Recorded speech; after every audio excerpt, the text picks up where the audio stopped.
Assalamualaikum warahmatullahi wabarakatuh. Selamat pagi, siang, dan malam. Jadi kami akan membahas analisis konflik multikultural pada kasus Ahok dan isu SARA. Sebelumnya, perkenalkan saya Siti Raida Syabani dengan NIM 124106057. Dan ada rekan saya Lazuardi Ilhan dengan NIM 124106070 dan ada Sian Kenzi Rafael Watulingas 124106029. Langsung saja kita akan membahas apa itu konflik multikultural. Nah, konflik multikultural adalah konflik yang muncul akibat perbedaan identitas seperti agama, suku, ras, maupun budaya. Indonesia memiliki keberagaman yang tinggi sehingga diperlukan sikap saling menghormati agar perbedaan tidak berkembang menjadi konflik. Indonesia memiliki semboyan Bhinneka Tunggal Ika, namun keberagaman juga dapat memicu konflik apabila muncul prasangka, stereotip, diskriminasi, atau komunikasi yang tidak efektif. Selanjutnya, ciri-ciri konflik multikultural akan dijelaskan oleh rekan saya, Lazuardi Ilhan. Silakan. Baik, di sini saya akan menjelaskan ciri-ciri konflik multikultural. Di sini ada 4. Pertama, melibatkan 2 atau lebih kelompok berbeda. Kedua, dipengaruhi identitas budaya, agama, atau etnis.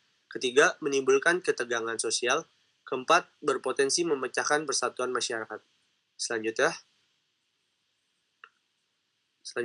ada latar belakang kasus Ahok. Pada tahun 2016, Basuki Cahayapurnama atau Ahok, yang saat itu menjabat sebagai Gubernur DKI Jakarta, menyampaikan pidato saat kunjungan kerja di Kepulauan Seribu. Potongan video pidatonya kemudian tersebar luas di media sosial. Sebagian masyarakat menganggap pernyataan menyinggung ajaran agama, sementara pihak lain berpendapat bahwa ucapannya dipahami di luar konteks pidato lengkap. Perbedaan penafsiran tersebut memicu demonstrasi besar, perdebatan di media massa dan media sosial, serta proses hukum yang berujung pada putusan pengadilan. Selanjutnya, penyebab konflik. Pertama, perbedaan penafsiran pidato dipahami secara berbeda oleh berbagai kelompok masyarakat. Kedua, ada isu SARA. Perbedaan agama dan etnis membuat konflik semakin sensitif. Ketiga, ada penyebaran informasi di media sosial. Potongan video yang beredar mempercepat penyebaran opini dan memperluas perdebatan. Terakhir, ada polarisasi politik. Situasi politik saat itu membuat masyarakat semakin terbelah dalam mendukung atau menolak Ahok. Selanjutnya akan dijelaskan oleh teman saya, Sian Kenzi. Oke, jadi di sini ada analisis konsep multikultural. Yang pertama ada stereotip, yaitu sebagian masyarakat memberikan penilaian terhadap kelompok tertentu berdasarkan identitas agama atau etnis, bukan berdasarkan perilaku individu. Nah, yang kedua ada prasangka, muncul dugaan dan penilaian negatif sebelum memahami konteks secara menyeluruh.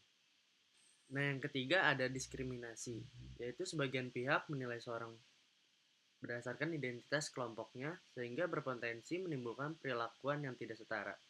Yang keempat ada politik identitas, yang maksudnya itu identitas agama dan etnis digunakan sebagai faktor penting dalam membentuk dukungan maupun penolakan di ruang publik. Next slide, Aida. Nah, dampak dari konflik ini yang pertama itu ada polarisasi masyarakat, hubungan antar kelompok menjadi lebih tegang, meningkatnya ujaran kebencian di media sosial. Nah, kalau untuk dampak politiknya, terjadi demonstrasi besar, menjadi isu utama dalam Pilkada DKI Jakarta. Untuk dampak komunikasinya, penyebaran informasi yang cepat tanpa verifikasi, meningkatnya hoax dan misinformasi. Untuk penyelesaiannya, yang pertama ada jalur hukum, kasus diselesaikan melalui proses hukum sesuai peraturan yang berlaku. Yang kedua ada literasi media, masyarakat perlu memeriksa informasi secara utuh sebelum mempercayai atau menyebarkan ceritanya. Nah, yang ketiga ada dialog antara agama dan antar budaya. Komunikasi yang terbuka dapat mengurangi kesalahpahaman. Yang keempat, pendidikan multikultural menambah sikap toleransi terhadap perbedaan dan berpikir kritis terhadap informasi.